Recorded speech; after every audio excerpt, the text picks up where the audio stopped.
Dictation will start in 5 seconds.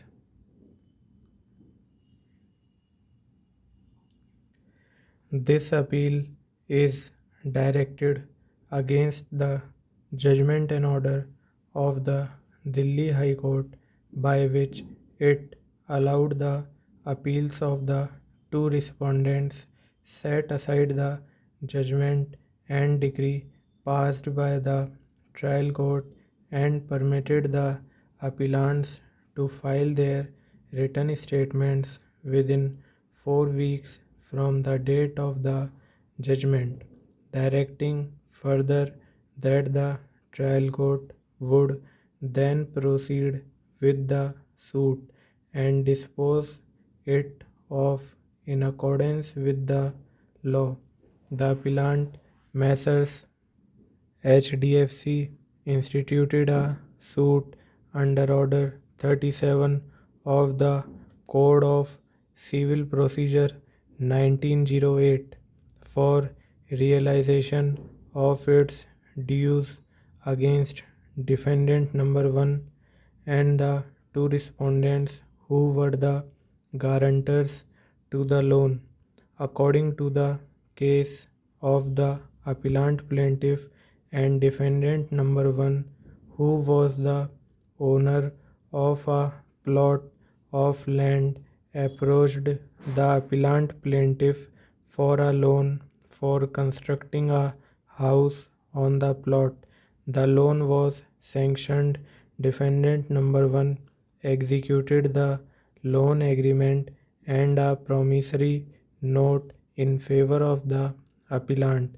In addition, defendant number 1 also created inequitable mortgage in favor of the plaintiff by depositing the title deeds of the plot in question. The other two defendants respondents before this court stood guarantee for repayment of the loan and executed the letters of guarantee. On the execution of the necessary documents, the loan was disbursed to defendant number 1 in 2 installments. The loan amount, along with interest at the rate of 15% per annum, was to be repaid in equalized monthly installments over a period of 180 months, and in case of default, according to the terms of the loan, the outstanding would attract additional interest at the rate of 18% per annum. The defendants defaulted in payment of the EMIs, and as a result, a large sum was outstanding against them. The defendants did not pay the installments despite letters and reminders.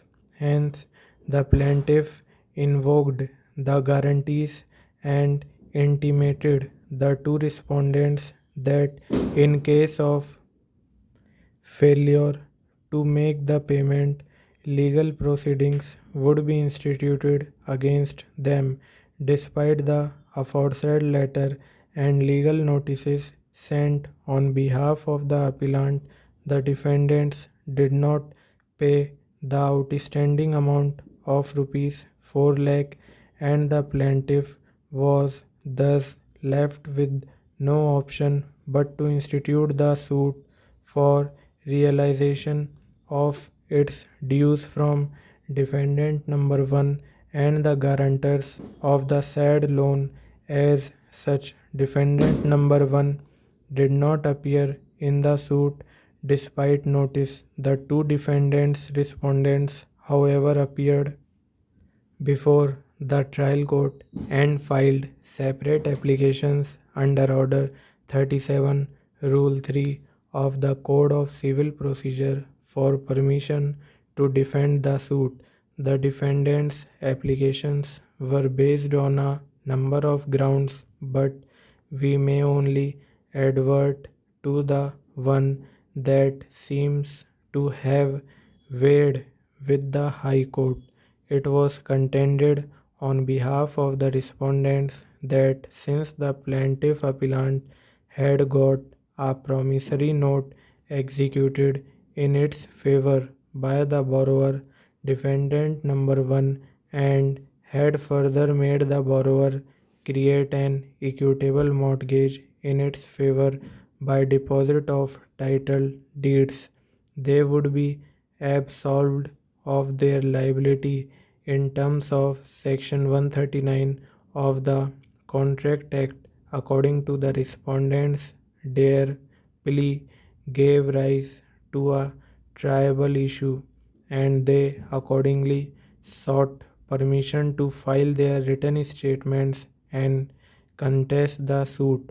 The trial court, by its judgment and order, examined all the pleas, including the one based on Section 139 of the Contract Act, and found and held that none of the pleas raised by the defendants gave rise to any substantial defense against the claim of the plaintiff. Accordingly, it dismissed the petitions filed by the defendants respondents by order dated and proceeded to decree the suit of the appellant plaintiff for a sum of rupees 4 lakh along with cost and expense and future interest at the rate of 10% per annum on the decreal amount from the date of